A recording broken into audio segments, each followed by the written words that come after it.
तो पिछला क्लास में हम लोग पढ़े हुए थे जो है कि पॉलीमर का क्लास हम लोग का चल रहा था। तो पॉलीमर में आप लोग को बताया गया था कि पॉलीमर जो है कि कितने प्रकार के होते हैं। तो पॉलीमर का टाइप आपको पढ़ाया गया, साथ में एग्जाम्पल बताया गया। उसमें हम लोग आ रहे थे पढ़ने के लिए रबड़। तो रबड़ दो तरह के होते हैं, एक आर्टिफिशियल रबड़ और एक नेचुरल रबड़। तो नेचुरल रबड़ जो कि पेड़ के लेटेक्स से प्राप्त होता है, दूध से किया जाता है। और आर्टिफिशियल जो रबड़ है वह जो कि केमिकल कंपाउंड से तैयार किया जाता है। तो आर्टिफिशियल रबड़ दो प्रकार के होते हैं, एक बूना एस और बूना एन। तो इसमें जो है कि अंतर आपके एग्जाम में पूछा जाता है 2 नंबर में। तो आइए दोनों के बीच हम लोग अंतर देखते हैं। यह बूना एस, इसका नाम क्यों पड़ा? तो बूना एस इसलिए नाम पड़ा कि यहाँ से बूना का मतलब है ब्यूटेन 1,3 डाई इन। यह ब्यूटेन 1,3 डाई इन, आईएस का मतलब है स्टाइरिन। तो इसका जो मोनोमर होता है वह 2 तरह का होता है। एक मोनोमर है ब्यूटेन 1,3 डाई इन और दूसरा क्या है, एस्टाइरिन। तो इसका जो है कि और इसमें क्या है, इसका जो मोनोमर है ब्यूटा एन का, तो इसमें भी 2 प्रकार के मोनोमर होते हैं। एक ब्यूटेन 1,3 डाई इन और उसके बाद एक्रोनाइट्राइल। तो एन का मतलब होता है नाइट्राइल। तो एन से नाइट्राइल समझेंगे और सी से एस्टाइरिन समझेंगे। तो एक चीज तो कॉमन है, दोनों में ब्यूटेन 1,3 डाई इन दोनों में है। अलग क्या है, एस का मतलब एस्टाइरिन और एन का मतलब एक्रोनाइट्राइल। तो यह दोनों का जो कि बेसिक अंतर है। तो अब आइए इसका अंतर डिफिनीशन कैसे लिखेंगे। तो लिखेंगे कि वैसा पॉलीमर जिसका निर्माण ब्यूटेन 1,3 डाई इन तथा स्टाइरिन से मिलकर बना होता है उसे हम लोग ब्यूटा एस पॉलीमर कहते हैं। और इसका डिफिनीशन क्या लिखेंगे, वैसा पॉलीमर जिसका निर्माण ब्यूटेन 1,3 डाई इन तथा एक्रोनाइट्राइल से मिलकर होता है उसे बूना एन कहते हैं। अब इंग्लिश वाले क्या लिखेंगे, बूना एस का definition, the type of polymer which is form by butane 1,3 di ene and styrene are called Buna S.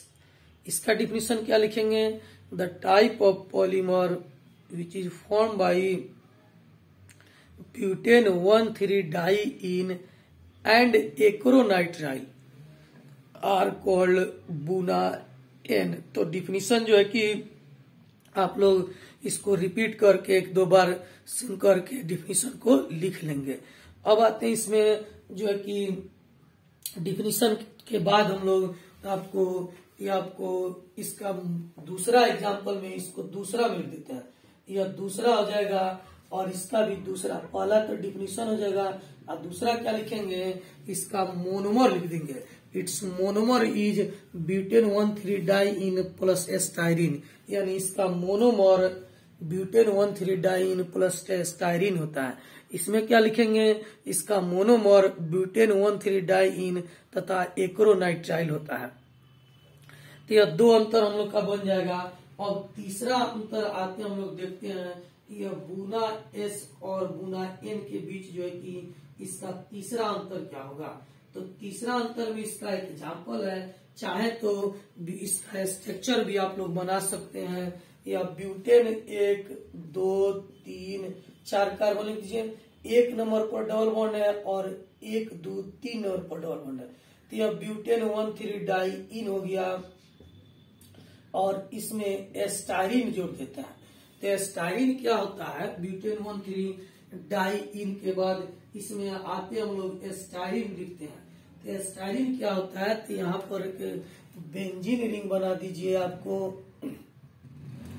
Benzene ring बना दीजिए। और इस बेंजीन रिंग में यहाँ पर क्या करते हैं, CH2 CH हो जाएगा, यहाँ पर CH और डबल बॉन्ड CH2। तो CH और डबल बॉन्ड CH2 को एस्टाइरिन कहते हैं। तो यह हो गया आपको ब्यूटेन 1,3 डाइन और यह क्या हो गया, एस्टाइरिन। उसी तरह इसमें बनाना हो तो 1, 2, 3, 4। तो इसमें पहला स्थान पर डबल बॉन्ड और तीसरा स्थान पर, तो यह आपका सबका 4 बॉन्ड संतुष्ट कर दीजिए। तो यह हो गया ब्यूटेन 1,3 डाई इन। इसके बाद इसको एक्रोनाइट्राइल बनाना है। एक्रोनाइट्राइल का क्या फॉर्मूला होता है, आइए यहाँ पर देखते हैं एक्रोनाइट्राइल का क्या फॉर्मूला होता है। इसका फॉर्मूला होता है, आपको यहाँ से लिख देते हैं CH2 फिर डबल बॉन्ड CH और यहाँ पर Cl, तो इसी को कहते हैं एक्रोनाइट्राइल। तो यह जो एक्रोनाइट्राइल का फॉर्मूला हो गया। तो दो अंतर आपको यहाँ से हो गया। तीसरा अंतर क्या करते हैं इसमें हम लोग, तीसरा अंतर में एग्जाम्पल लिखते हैं, एग्जाम्पल इसका भी, और तीसरा अंतर में एग्जाम्पल आपको इसका भी लिखते हैं। तो तीनों का जो कि एग्जाम्पल हम लोग यहाँ पर लिखते हैं। तो इसका एग्जाम्पल क्या होगा, बुना एस का एग्जाम्पल ये कहता है कि बुना एस से जो है कि टायर और ट्यूब का निर्माण होता है। किसका निर्माण होता है, टायर और ट्यूब का निर्माण होता है। तो बुना एस से क्या बनता है, तो टायर और ट्यूब का निर्माण बनता है। आपको साइकिल का टायर ट्यूब जो होता है वो बुना एस से बनता है। टायर और ट्यूब, तो टायर और एंड ट्यूब यह दोनों बनता है। तो टायर और ट्यूब बनता है बुना एस से, और बुना एन से क्या बनता है, तो आते हैं यहाँ पर बुना एन से। देखिए बुना एस से कह रहा है कि गैस्किट और सील बनता है। क्या बनता है, गैस्किट। बुना एन से बनता है गैस्किट, गैस्किट्स और सील बनता है। तो यह क्या है, गैस्किट और सील। तो इसको प्रेशर कुकर में हमारा जो ढक्कन होता है प्रेशर कुकर का, उसमें जो कि प्रेशर कुकर में एक रबड़ लगा रहता है ढक्कन के अंदर, जिसको रबड़ लगाकर तब ढक्कन हम लोग बंद करते हैं तो गैस बाहर नहीं निकलता है। या फिर कभी कभी रबड़ जो कि ढीला हो जाता है, तो कभी कभी जो प्रेशर कुकर के ढक्कन के ऊपर जो है कि रबड़ ठीक से काम नहीं करता है, ढीला हो जाता है, तो हम लोग क्या करते हैं, आपको वहां पर दूसरा रबड़ लाते हैं। तो वही रबड़ गैस्किट कहलाता है। ढक्कन में जो लगाया जाता है वही रबड़ क्या होता है, गैस्किट कहलाता है। अब आते हैं सील क्या होता है। तो यह सील क्या होता है, गैस का जो सिलेंडर होता है तो उसमें कभी कभी गैस लीक करने लगता है। तो बहुत छोटा सा यह जो कि मैरून कलर का या भूरा कलर का आपको दुकान में मिलता है, बहुत छोटा सा, इतना बड़ा होता है। तो ये जो कि गैस के अंदर जो उसका जहाँ से नॉब होता है जिसको खोलते और बंद करते हैं, तो वहां पर यह सील लगता है। तो यह सील बुना एन का बना होता है। और जो इतना बड़ा ढक्कन के बाहर जो लगता है वह जो कि गैस्किट कहलाता है। तो यह हो गया आपको गैस्किट, यह हो गया आपको सील। तो यह जो कि आपको लगता है प्रेशर कुकर में। तो यह बुना एस और बुना एन हम लोग देख लिए। यह दोनों क्या है, बुना एस और बुना एन, इसको अच्छे से पढ़ेंगे समझेंगे। और यहाँ पर हमारा पॉलीमर जो है कि समाप्त होता है। अब आपको जो है कि इतना दिन से हम लोग जो पॉलीमर पढ़ रहे थे उसका सबका निचोड़ एक जगह आपको बताने जा रहे हैं, जहाँ से बहुत सारा क्वेश्चन पूछा जाता है और निश्चित रहता है यहाँ से क्वेश्चन। तो कौन किसका मोनोमर होता है और कौन किसका पॉलीमर होता है, वही क्वेश्चन जो है कि यहाँ पर बताने जा रहा है। तो इसको अच्छे से लिख लेंगे, याद कर लेंगे, क्योंकि यह एग्जाम में निश्चित रूप से पूछा जाता है। तब आइए अब इसको देखते हैं हम लोग। तो यहाँ पर आपको बता रहे हैं, एक तरफ लिखे हैं पॉलीमर और दूसरा तरफ लिखे हैं मोनोमर। तो यह आप भी अपने कॉपी में लिख लीजिएगा, एक तरफ पॉलीमर और दूसरा तरफ मोनोमर। तो पूछता है एग्जाम में पूछे कि आपको कौन किसका पॉलीमर है, कौन किसका मोनोमर है। तो सबसे आसान से शुरू करते हैं। सबसे पहले लिखते हैं हम लोग पॉलीथीन। पॉलीथीन, तो पॉलीथीन का मोनोमर क्या होता है, तो पॉलीथीन का मोनोमर होता है इथीन। पॉलीथीन का मोनोमर क्या होता है, ethene. CH2 double bond CH2। तो पॉलीथीन का मोनोमर होता है इथीन। अब आते हैं आप लोग को दूसरा इसमें बताते हैं। पहला हो गया, दूसरा में हम लोग आते हैं PVC। PVC हो गया पॉलीमर, इसका पूरा नाम होता है पॉलीविनाइल क्लोराइड। इसका मोनोमर क्या होता है, तो विनाइल क्लोराइड होता है। इसका मोनोमर होता है विनाइल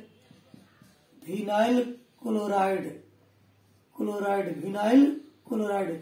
इसका फॉर्मूला क्या होता है, इसका फॉर्मूला होता है CH2 डबल बॉन्ड CH और Cl। तो यह विनाइल क्लोराइड हो गया। अब आते हैं अगला जो हम लोग पॉलीमर देखते हैं। पॉलीमर में 3 नंबर में लिखते हैं आपको, मान लीजिए लिखते हैं यहाँ पर प्रोटीन।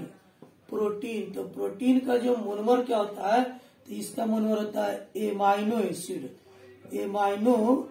यानी प्रोटीन एमाइनो एसिड से मिलकर बना होता है। चौथा लिखते हैं डीएनए।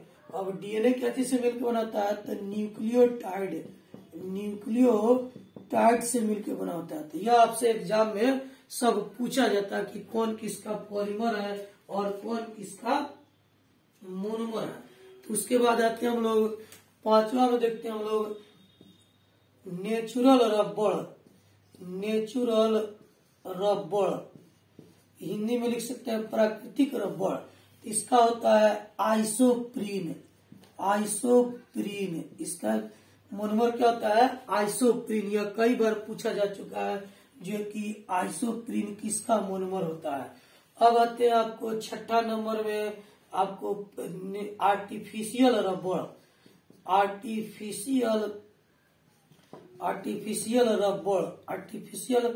रबड़ जो है कि यह बना होता है नियोप्रीन का।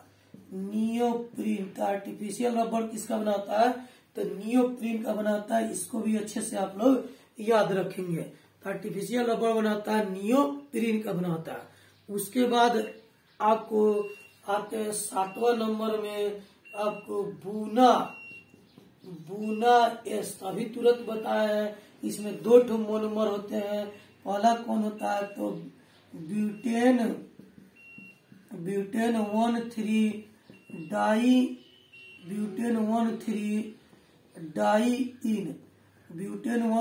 डाई इन अब प्लस में एस्टाइरिन।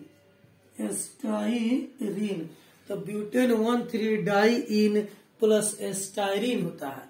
उसके बाद आते हैं हम लोग बूना एन देखते हैं। तो बूना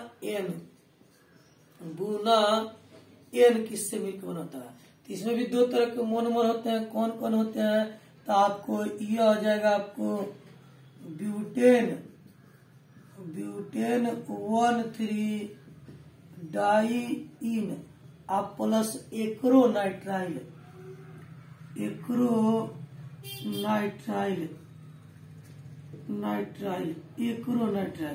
यह जो कि बूना एन का बना होता है।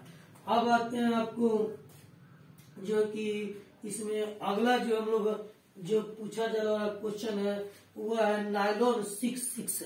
यहाँ पर 9वां नंबर में लिखते हैं हम लोग नायलॉन 66। तो नायलॉन 6 भी 2 तरह के मोनोमर का मिलकर बना होता है। और जो भी पॉलीमर 2 तरह के मोनोमर से मिलकर बने होते हैं उन सभी को हम लोग क्या कहते हैं, हेट्रोपॉलीमर या कोपॉलीमर कहते हैं।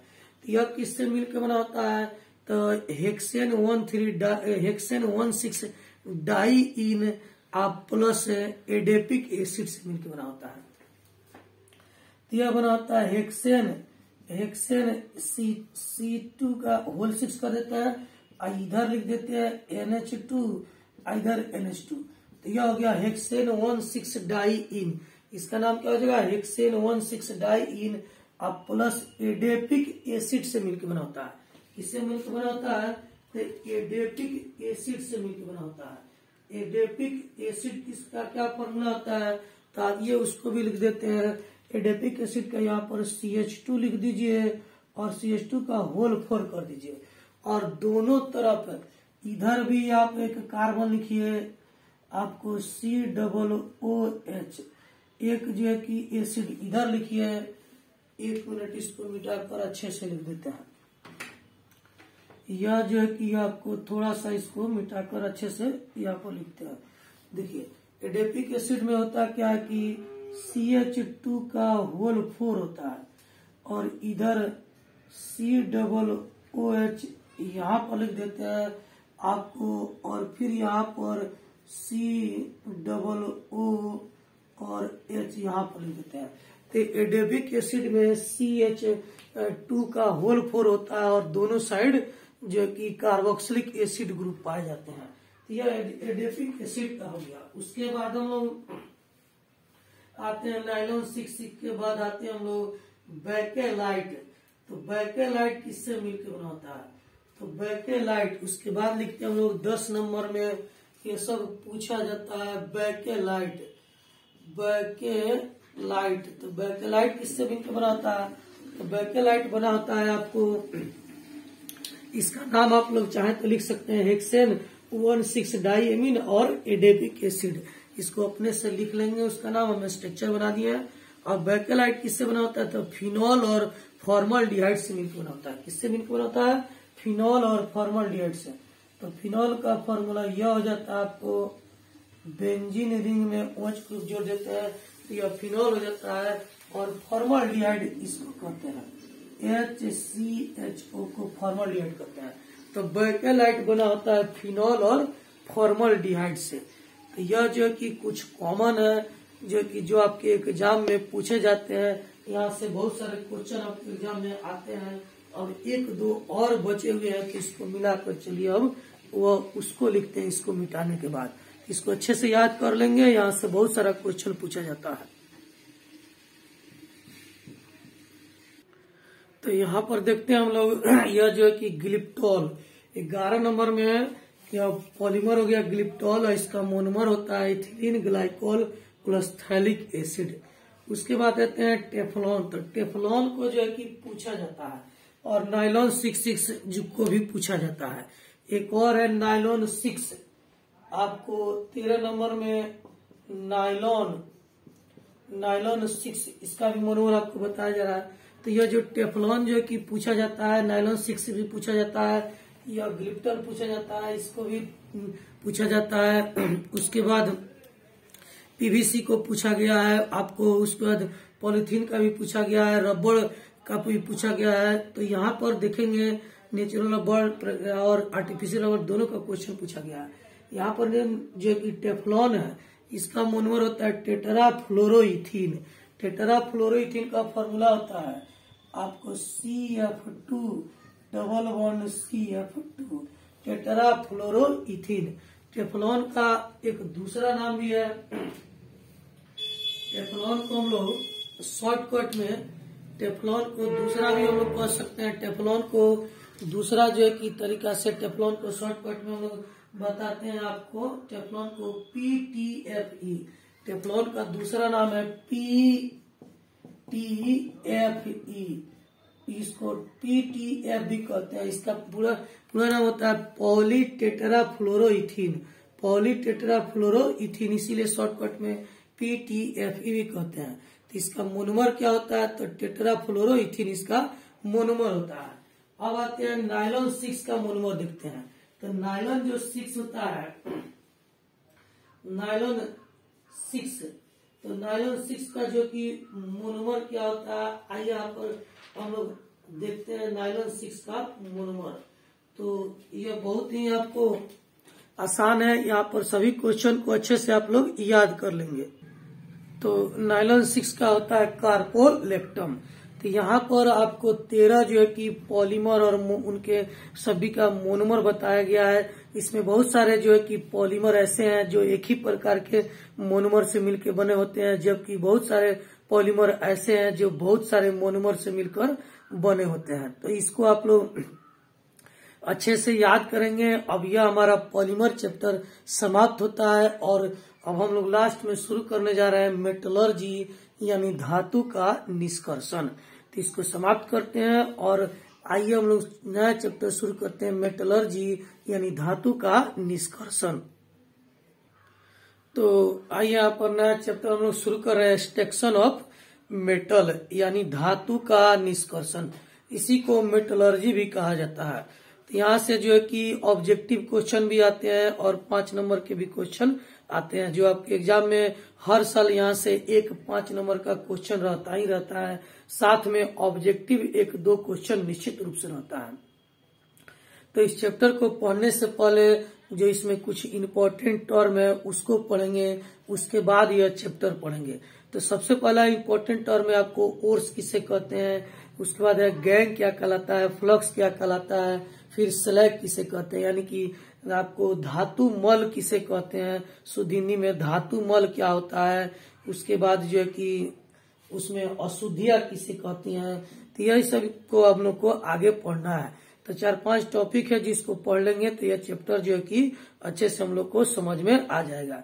इसी में पढ़ना है कि रोस्टिंग क्या होता है, कैल्सिनेशन क्या होता है, यानी भर्जन और जारन किसे कहते हैं, या भर्जन जारन या फिर निस्तापन, इन सब में क्या अंतर होता है, ये सब क्या होता है, यही सब इस चैप्टर में हम लोग को पढ़ना है। साथ में यह भी पढ़ना है कि खनिज किसे कहते हैं, अयस्क किसे कहते हैं। तो इन सभी टॉपिक को पढ़ेंगे, उसके बाद यह चैप्टर हम लोग को अच्छे से समझ में आएंगे। तो इसको पढ़ने से पहले, इस चैप्टर को पढ़ने से पहले हम लोग वहां चलते हैं इस चैप्टर में जहां से कि ऑब्जेक्टिव क्वेश्चन पूछा जाता है। तो यहाँ पर से जो ऑब्जेक्टिव क्वेश्चन आता है वह ओर्स से आता है। तो ओर्स किसे कहते हैं, तो ओर्स जो है कि आप लोग पढ़े होंगे मैट्रिक में, अयस्क को ओर्स कहते हैं। तो ये अब सवाल यह है कि अयस्क क्या है, ओर्स किसे कहते हैं। तो शुद्ध धातु प्राप्त करने के लिए जिस खनिज का हम लोग उपयोग करते हैं उस खनिज को अयस्क कहते हैं। तो इसका सबका डिफिनीशन आपको बाद में लिखवाएंगे, ओर्स का भी, खनिज का भी, ये सबका डिफिनीशन, धातु, मल, स्लैग, गैंग, ये सबका डिफिनीशन आपको अलग से लिखवाएंगे। पहले आइए थोड़ा सा पढ़ लेते हैं कि यहाँ से ऑब्जेक्टिव क्वेश्चन आता है। तो ओर्स सबसे पहले हम लोग लिखते हैं, कुछ ओर्स का नाम यहाँ पर लिखने जा रहे हैं। सबसे पहले है Fe2O3, Fe2O3, तो सॉरी यहाँ पर F2 हो गया है, Fe2O3 होगा, Fe2O3। तो सबको इसको देख रहे हैं कि Fe2O3 में आयरन मिला हुआ है, यानी यह कौन से एलिमेंट का ओर्स है, तो यह जो है कि आयरन का ओर्स है। किसका ओर्स है, आयरन का ओर्स है, यह आयरन का जो है कि अयस्क है। तो इसका नाम क्या होता है, इसका नाम होता है हेमेटाइट। इसको क्या लिखते हैं, हेमेटाइट लिखते हैं। तो इसको लिखते हैं हेमेटाइट, तो इसको लिखते हैं हम लोग हेमेटाइट लिखते हैं। तो हेमेटाइट किसका अयस्क होता है, तो आयरन का अयस्क होता है। दूसरा आते हैं हम लोग, ये आपको Fe3O4, Fe3O4, तो इसमें भी आयरन है, तो यह किसका अयस्क हो गया, यह भी जो है कि आयरन का ही अयस्क हो गया। अब सवाल यह है कि इसका नाम क्या होगा, तो इसका नाम जो है कि होगा आपको मैग्नेटाइट। इसको क्या कहेंगे, मैग्नेटाइट। तो इसको लिखेंगे हम लोग मैग्नेटाइट, मैग्नेटाइट। तो मैग्नेटाइट और हेमेटाइट दोनों जो है कि आयरन के यानी कि लोहा का अयस्क है, इन्हीं दोनों से लोहा यानी कि आयरन हम लोग प्राप्त करते हैं। अब आइए जो है कि देखते हैं इसका और जो है कि एग्जाम्पल देखते हैं, Fe2O3 × 3H2O। तो एक और इसका जो है कि आपको जो है कि Fe2O3 × 3H2O, Fe2O3 × 3H2O जो है कि यह भी आयरन का अयस्क है। इसका नाम होता है लिमोनाइट, इसका नाम होता है लिमोनाइट। तो यह है लिमोनाइट, लिमोनाइट। तो यह भी किसका अयस्क है, तो यह भी जो है कि आयरन का अयस्क है। तो यह आयरन के कुछ जो है कि महत्वपूर्ण अयस्क आपको बताया गया, जिससे कि आपसे क्वेश्चन इसमें पूछे जाते हैं। तो मेन इसका दो ही आपको याद रखना है, एक हेमेटाइट और दूसरा मैग्नेटाइट। अब आते हैं दूसरा, हम लोग अयस्क देखते हैं, यानी दूसरा जो है कि हम लोग ओर्स देखते हैं। दूसरा ओर्स में आते हैं, उसका फॉर्मूला है आपको Al2O3 × 2H2O, Al2O3 × 2H2O। तो देखने से लग रहा है कि यह अल्युमिनियम का अयस्क है। किसका अयस्क है, तो अल्युमिनियम का अयस्क है। इसका नाम होता है बॉक्साइट। तो बॉक्साइट जो है, बॉक्साइट इसी को कहा जाता है। यही जो है कि बॉक्साइट है, अल्युमिनियम का अयस्क है, जिसका फॉर्मूला है, यह कई बार आपके एग्जाम में पूछा जा चुका है कि बॉक्साइट किसका अयस्क है। तो बॉक्साइट जो है कि अल्युमिनियम का अयस्क है, Fe2O3 × 2H2O। अब अगला जो है कि कंपाउंड है Al2O3, अगला कंपाउंड है Al2O3। Al2O3 भी अल्युमिनियम का ही अयस्क है, यह भी अल्युमिनियम का अयस्क हो जाएगा। अब इसका जो है कि इसको इसके सामने लिखते हैं। यह भी एल्युमिनियम का एस्क हो जाएगा। इसका नाम है कोरंडम। इसको कोरंडम कहते हैं। इसको क्या कहते हैं? तो कोरंडम कहते हैं, कोरंडम। तो यह जो है कि कोरंडम कहलाता है। क्या कहलाता है? कोरंडम कहलाता है। तो कोरंडम किसका एस्क है? तो कोरंडम जो है कि आपको यह जो है कि किसका एस्क है? तो यह भी जो है कि एल्युमिनियम का ही एस्क है, कोरंडम। तो इसका कोरंडम का यहाँ पर के होना चाहिए। तो कोरंडम जो है कि एल्युमिनियम का ही एस्क है।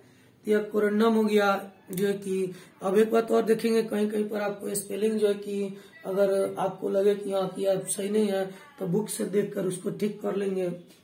यहाँ पर उसके स्पेलिंग गड़बड़ है उसको करेक्ट कर लेंगे। तो यहाँ पर आता है कोरंडम, यह एल्युमिनियम का एस्क है। इसको भी पूछा जाता है। तो इसमें आइस पूछा जाता है, आपको कंपाउंड दे देगा, पूछेगा कि या फिर पूछेगा कि एल्युमिनियम का निम्नलिखित में कौन सा एस्क है, या आयरन का निम्नलिखित में कौन सा एस्क है। 4 ऑप्शन देगा, उसी में आपसे आपको जो है कि पहचानना होगा। अब आते हैं हम लोग और सारा कंपाउंड यहाँ पर देखते हैं। तो एल्युमिनियम का जो इम्पोर्टेंट एस्क था एक जो है कि वह जो है कि समाप्त हो गया। अब आते हैं हम लोग एक और, इसमें है क्रायोलाइट। तो कार्नेलाइट है इसका, यह क्रायोलाइट एक और अलग और सा कंपाउंड है, क्रायोलाइट। तो क्रायोलाइट का फॉर्मूला क्या होता है यह भी पूछा जाता है। क्रायोलाइट का फॉर्मूला कई बार पूछा गया है। Na3AlF6, Na3AlF6 यह क्रायोलाइट का फॉर्मूला है। क्रायोलाइट तो क्रायोलाइट का फॉर्मूला है आपको Na3AlF6। Na3AlF6 को क्या कहते हैं? क्रायोलाइट कहते हैं। तो यह जो है कि इसमें भी एल्युमिनियम आपको पाया जाता है।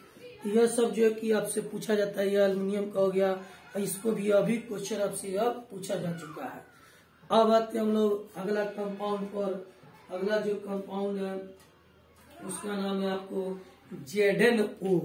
यहाँ पर लिखते हैं ZnO। तो ZnO को कहते हैं जिंकाइट। इसका नाम क्या रखा गया है? इसका नाम रखा है जिंकाइट। जिंकाइट इसको कहा जाता है। तो ये किसका एस्क है? तो जिंक का एस्क है। जिंक एस्क को क्या कहते हैं? जिंकाइट कहते हैं। और सभी कुछ कंपाउंड है जिसको अभी हम लिखने जा रहे हैं, जिसको आपको याद रखना होगा, जो ऑब्जेक्टिव में पूछा जाता है। तो इसको मिटाते हैं और फिर दूसरा कंपाउंड लिखते हैं।